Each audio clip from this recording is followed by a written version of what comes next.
നമുക്ക് പലതരത്തിലുള്ള മിസ്റ്റേക്സുകൾ സംഭവിക്കാമെന്ന് പറഞ്ഞു.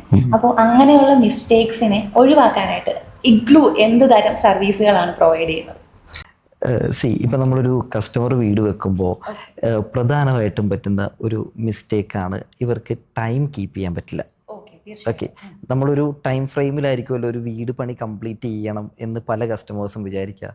പക്ഷേ നമ്മളുടെ നാട്ടിൽ ഇപ്പോൾ പല കസ്റ്റമേഴ്സിനും അത് പറ്റാറില്ല, ഇല്ല പല ആളുകൾക്കും അത് പറ്റാറില്ല. അവർ ഇട്ടിരിക്കുന്ന ടൈം ഫ്രെയിമിൽ ഇവരുടെ വർക്ക് കഴിയില്ല.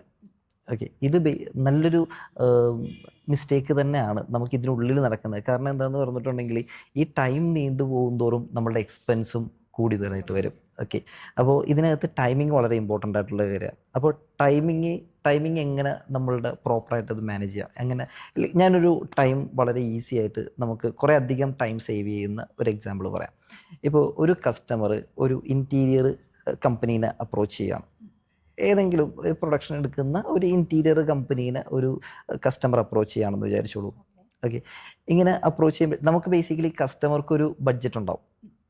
നമ്മളുടെ വീടിൻ്റെ ഇൻറ്റീരിയർ ചെയ്യാൻ നമുക്ക് ഇത്ര എമൗണ്ടിൽ വേണം എന്നുള്ളത് ഒരു ബഡ്ജറ്റ് ഇട്ടിട്ടായിരിക്കുമല്ലോ, നമ്മളുടെ മനസ്സിലെങ്കിലും ഒരു ബഡ്ജറ്റ് ഉണ്ടാവുമല്ലോ. ഈ ബഡ്ജറ്റ് ഇട്ടായിരിക്കും നമ്മളൊരു ഇൻറ്റീരിയർ കമ്പനീനെ അപ്രോച്ച് ചെയ്യുക. കേരളത്തിൽ ഇൻറ്റീരിയർ ചെയ്യാൻ കമ്പനീസ് എണ്ണി പറയുകയാണെന്നുണ്ടെങ്കിൽ ലീഡിങ് ആയിട്ടൊരു 10-20 കമ്പനികളുണ്ട്. ഇതല്ലാതെ തന്നെ 10,000 ആളുകളുണ്ട് ഇന്റീരിയർ ചെയ്യാൻ. അതിൽ കാർപ്പൻറ്റേഴ്സ് ആയിട്ടും അങ്ങനെ പല രീതിയിൽ, ഇപ്പോൾ ഓഫീസൊന്നും ഇല്ലാതെ നാട്ടിൻപുറത്ത് ചെയ്യുന്നതൊക്കെ ആയിട്ട് ഒരു 5,000-6,000-ഓളം ഇന്റീരിയർ ചെയ്ത് കിട്ടുന്ന സ്ഥലങ്ങളുണ്ട്. ലീഡിങ് ആയിട്ടൊരു 10-20 കമ്പനി, 20-25 കമ്പനികൾ കേരളത്തിലുണ്ട്. ഓക്കെ, ഇവരുടെ എല്ലാവരുടെയും പ്രൈസ് റേഞ്ച് ഡിഫറെൻ്റ് ആയിരിക്കും. ഓക്കെ, പല റേഞ്ചിലാണ് ഇവരുടെ പ്രൈസിങ് ഇരിക്കുന്നത്. നമ്മളൊരു ലീഡിങ് കമ്പനിയിൽ പോകുമ്പോഴത്തേക്ക് നമുക്ക് കിട്ടുന്ന പ്രൈസിങ് ആവില്ല അടുത്തത്. അപ്പോൾ ഒരു കസ്റ്റമർ പല സ്ഥലങ്ങളിൽ, ഇപ്പോൾ ഒരു സ്ഥലത്ത് ഇപ്പോൾ ഒരു കസ്റ്റമർ ഇന്ന് രാവിലെ വന്നു, ഒരു ദിവസം പ്ലാൻ ചെയ്ത് അവർ വന്നു, ഒരു കമ്പനിയിൽ കയറി, അടുത്തൊരു കമ്പനിയിൽ കയറി, അങ്ങനെ 1-2 കമ്പനിയെ ഇവർക്ക് കവർ ചെയ്യാൻ പറ്റുള്ളൂ.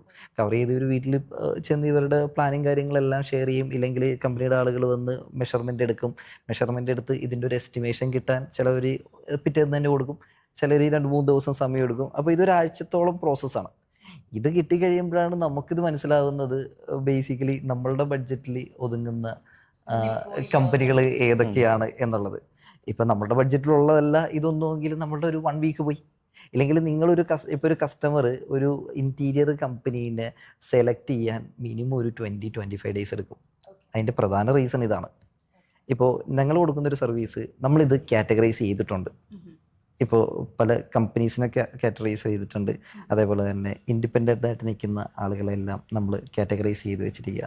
ഇപ്പോൾ ഒരു കസ്റ്റമർ നമ്മൾ അപ്രോച്ച് ചെയ്യുകയാണെന്നുണ്ടെങ്കിൽ അവരുടെ ബഡ്ജറ്റിൽ ഏറ്റവും ആപ്റ്റായിട്ട് വരുന്ന ഏതൊക്കെ കമ്പനീസാണ്, ഇല്ലെങ്കിൽ അവരുടെ ബഡ്ജറ്റിന് നമുക്ക് ഏതൊക്കെ കമ്പനീസിൽ നിന്ന് ചെയ്തു തരാൻ പറ്റും എന്നുള്ളത് ഞങ്ങൾക്ക് അവർക്ക് സജസ്റ്റ് ചെയ്ത് കൊടുക്കാൻ, ഇല്ലെങ്കിൽ ഇതിൽ നിന്ന് ഫിൽട്ടർ ചെയ്ത് ഇല്ലെങ്കിൽ ഒന്ന് ഷോർട്ട് ലിസ്റ്റ് ചെയ്യാൻ നമുക്ക് 1 മണിക്കൂർ സമയം മതി.